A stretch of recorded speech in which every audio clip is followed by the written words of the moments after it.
कपड़े धोने वाली बहू। शादी के पहले से ही विभा को कपड़े धोने का बड़ा शौक था। कभी नल के नीचे तो कभी तालाब के पास। अरे मेरी नीली वाली लुंगी नहीं दिख रही है।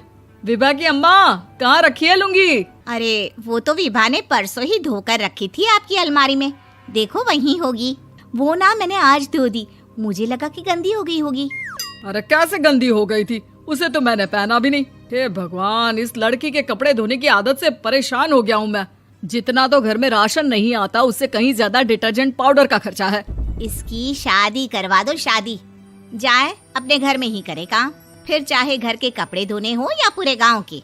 हाँ ठीक बोल रही हो, देखता हूँ मैं कोई लड़का। वो दिन भी आ जाता है जब विभा को देखने लड़के वाले आ जाते हैं। लड़की मुझे अच्छी लगी।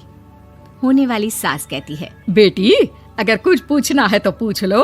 वैसे तो हमारी लड़की बहुत ही शर्मीली है, जो बोल दो वो मान लेती है, इसे क्या पूछना होगा। अरे कैसी बात कर रही हो माँ, मुझे इन लोगों के घर रहना है, सवाल तो कई है। हाँ हाँ बेटा, पूछ लो ना, क्या पूछना है। आप लोगों के घर कपड़े कौन धोता है? सास का मुंह बन जाता है। देखो, अगर तुम ये कहना चाहती हो कि तुम्हें कपड़े धोने नहीं आते तो सुन लो, कपड़े मैं ही धोती हूँ, लेकिन तुम्हारे आ जाने के बाद मैं रुमाल तक नहीं धोऊंगी। अरे चुप रहना भाग्यवान, बहू बेचारी घर आई नहीं, उसे डराना शुरू कर दिया। वो क्या है ना बिटिया, अभी तक तो ये कल्लू की माँ ही धोती थी, लेकिन अब तुम्हारे पापा तो दहेज में वॉशिंग मशीन देंगे ही। तभी विभा की माँ बोल पड़ती है, सवाल भी पूछा तो क्या। वैसे भाई साहब, मशीन की तो फिर भी कपड़े धोने की कैपेसिटी होती है। मतलब जो बिटिया दे रहे हैं ना विभा, इसे कपड़े धोने का बहुत शौक है। ये आप लोगों के क्या, आस पड़ोस गांव मोहल्ले सबके कपड़े धो दे और उफ तक ना करे। बाहर देखा नहीं आपने कितने कपड़े सूख रहे हैं? सब हमारी बिटिया ने ही तो धोए हैं। बस भी करो ना माँ, शर्म आ रही इतनी तारीफ सुनकर। और तो और एक दाग निकाल कर दिखाओ तो मान जाऊं। हाँ अच्छा अच्छा, माफ करना बेटा, मैंने गलत समझा। हमें तो रिश्ता बहुत पसंद है। और ऐसे जुड़ जाता है रिश्ता कपड़े धोने का शौक रखने वाली विभा का। उसकी शादी हो जाती है कोयला फैक्ट्री में काम करने वाले कल्लू के साथ। शादी के बाद अचानक विभा चिल्लाती हुई सास के पास आती है। सासू माँ, अरे सासू माँ कहाँ है आप? ये तो धोखा है, धोखा दिया आप लोगों ने मुझे। इसे ससुर के चक्कर के बारे में पता चल गया। अरे तो उसमें तुझे क्यों धोखा मिला है? अरे नल में पानी नहीं आता, कपड़े कैसे कब धुलेंगे? अच्छा अच्छा, तू पानी नहीं आ रहा उसकी बात कर रही है। तो आपने क्या सोचा? कुछ नहीं। अच्छा, तेरी माँ ने कहा था कि कपड़े धोने का शौक है तुझे, याद आया मुझे। शौक शौक बोलकर कपड़े धोने वाले मेरे जुनून को कम ना आके सासू माँ, कपड़ा धोना मेरा गुरूर है। तभी पति भी वहाँ आ जाता है। अभी अभी मैंने इसे सनी देओल की फिल्म दिखाई है, उसी के डायलॉग मार रही है माँ। अच्छा सुन, साफ साफ बता रही हूँ, पानी सुबह 4 से 6 और शाम को 10 से 12 आता है, समझी? विभा टाइमिंग सुनकर हैरान हो जाती है। ये क्या भूतों का मोहल्ला है? सुबह 4 बजे उठकर कौन कपड़े धोता है? 4 बजे टंकी में पानी जाता है, फिर सारा दिन धोना ना, किसने मना किया? अरे कैसी बात कर रही हैं? 200 लीटर की टंकी में कितने कपड़े धो लूंगी मैं? सुबह ही उठ जाऊंगी मैं। अब क्या था, विभा सुबह 4 से लेकर रात के 12 बजे तक कपड़े ही धोती रहती। एक रोज सास पड़ोस से निकलकर कहीं जा रही होती है कि साथ वाली कहती है, हाँ कल्लू की माँ, जरा ये बताओ कि 2 साड़ी है, 2 ब्लाउज और एक पेटीकोट और एक नाड़े वाला लंबा कच्छा। हाँ तो? अरे तो क्या, कितना लोगी धुलाई ये बताओ। धोबन दिख रहे हैं हम क्या?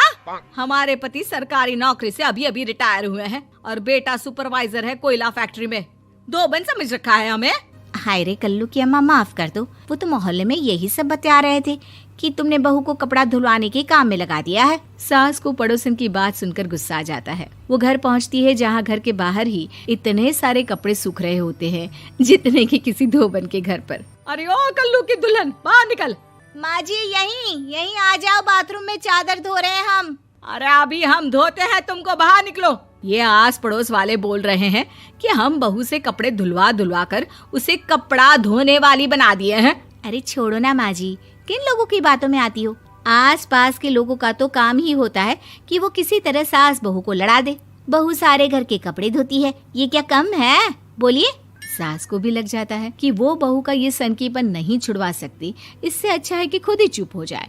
एक रोज सास और बहू मंदिर जाते हैं, जहाँ सास की साड़ी वहाँ खड़ी भीख मांगने वाली से मिलती है। माँ जी क्या बात है, आपकी साड़ी उस भिखारन से कितनी मिल रही है ना? हाँ हाँ देखो तो, दोनों की साड़ी मिल रही है। क्या बात है कल्लू की अम्मा, तुम खुद को तो अफसर की बीवी बताती हो और ऐसी सिंपल सी प्लेन साड़ी पहनकर घूमती हो। सिंपल और प्लेन नहीं है ये साड़ी। तो क्या सोने के धागे से फूल बने हैं?